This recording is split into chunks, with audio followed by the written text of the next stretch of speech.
O jogo, para mim, que foi o marco inicial dessa observação foi o jogo entre Talheres e São Paulo, pela pré-Libertadores de 2019, né?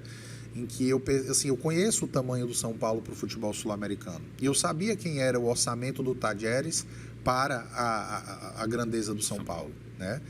E eu vi assim um time que, inclusive, nas 2 partidas teve um domínio tático muito confortável sobre o São Paulo, que ele me chamou a atenção. Inclusive, no jogo na Argentina foi 2-0, o segundo gol do Talheres foi do Tomás Pochettino, que hoje está aqui com a gente. Exatamente. E na volta no Morumbi 0-0 sem muitos sustos. E aquilo me chamou a atenção. E aquele nome estranho ali, croata, né? Diferente, também me guardou ali na cabeça e me chamou a atenção.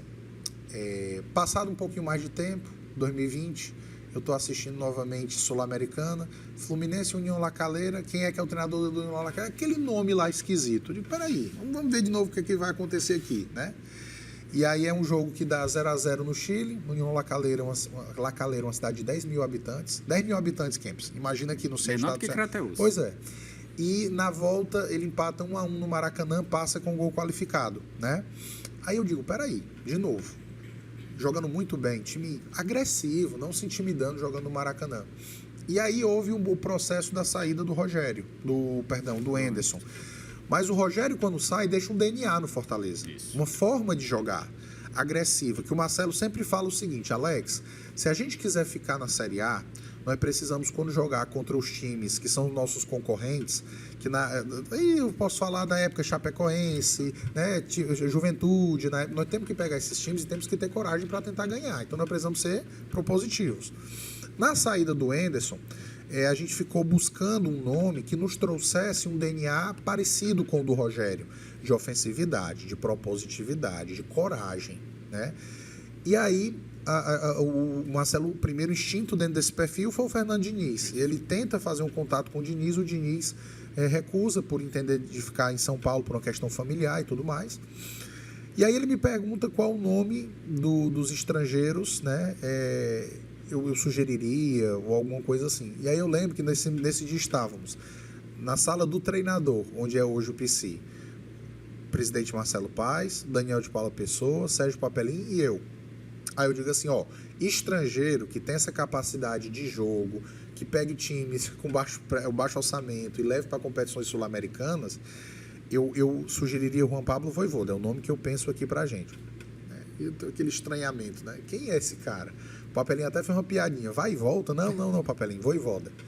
Aí o Marcelo, como sempre, né, que é um empoderador de pessoas que trabalham com ele, diz pro Cifec, o Alex falou esse nome, vamos estudar esse cara, vamos ver o que é esse cara. É mesmo? Digo, é um cara que é agressivo, o time com muitas finalizações, mais posse de bola que o adversário, joga dentro e fora de casa do mesmo jeito, pegou o União La Calera, que é um time muito pequeno no Chile, e levou ao vice-campeonato nacional, perdeu para o Universidade Católica do Ariel Holan na reta final, porque o time dele teve um surto de Covid, o time do Vojvoda lá perdeu 8 jogadores na última semana do campeonato chileno.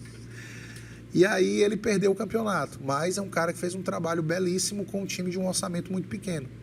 E aí, dentro dessa situação, Kempis, ele manda o Cifec avaliar, bate com as informações que eu passo, e aí ele me convida para fazer uma videochamada com o próprio Vojvoda, né? E aí o Vojvoda até estranho, assim, tipo, como é que vocês chegaram, né? Até a mim e um cara muito simples, a mesma pessoa que a gente conhece, mas que antes de aceitar, ele passou a fazer um estudo de 1,5 quase 2 semanas, do nosso elenco. E eu tenho as conversas até hoje no WhatsApp, Kempis. Ele mandava para mim o áudio pedindo assim, para eu descrever por áudio, Felipe, volante. Como é Felipe? Como é Iago Pikachu? O Iago, inclusive, foi uma das primeiras contratações que chegou na minha época de gestão de diretoria de futebol. E ele analisou, eu praticamente tive que descrever cada um dos atletas. Ele passa a pedir para o Cifec os vídeos dos jogos do Fortaleza da época do Rogério, da época do Chamusca, da época do Anderson, para ele ver a variação que vinha acontecendo no time até a chegada dele. E tem um detalhe muito interessante, que é que esses podcasts são bons para isso. Que ele vinha, a viagem que a gente conseguiu para ele, por conta da pandemia, as fronteiras fechadas, foi para o Santa Cruz de la Sierra.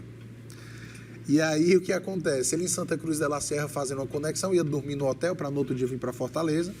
Aí ele me diz assim, me passa por favor a senha do aplicativo para eu assistir o jogo do Campeonato Cearense, e naquela época de transição, a gente vinha bem sofrível, sim, né? Sim. E era o jogo Fortaleza e Pacajus no João Ronaldo, né? Para ele ter aquela impressão, assim, a primeira visão. Aí eu dizendo, professor, o senhor não quer deixar para chegar aqui? Não, eu quero a senha para ver o jogo. Aí eu digo, tem certeza, professor? Tenho certeza, por favor, me mande a senha, né? E aí eu mandei a senha do aplicativo, era um jogo assim que a gente sofreu muito, foi um 0-0, até o Wellington Paulista, um grande artilheiro nosso, mas perdeu um pênalti, né? Ali, e eu, eita, o homem vai desistir antes de chegar aqui. Mas acabou que deu tudo certo, ele chegou, viu aquela realidade. O primeiro jogo dele também foi no Raimundão, em Calcaia. O mundo caindo, o vestiário deu uma alagadinha lá. E aí eu dizendo para ele, professor, não é assim todo jogo. Eu prometo que não é assim. Você já vai para o Castelão e você vai ficar feliz. Mas assim, a construção do convívio com ele foi uma construção muito bonita. E é até hoje porque tem muita humanidade nesse contato.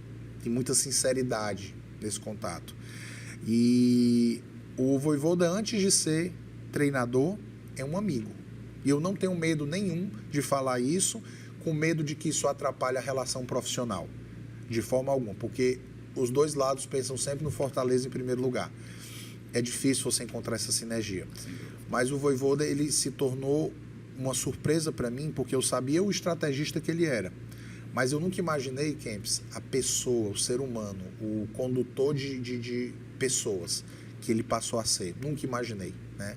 E aí eu vejo um cara super família, que tem uma comissão técnica toda com perfil familiar também, cara muito dedicado à esposa e aos filhos, assim como é o Nahuel, assim como é o Gaston, assim como é o Luiz Aspiazo, nosso preparador físico, assim como é o Santiago, preparador de goleiros, assim como é o Christian Rodrigues, psicólogo.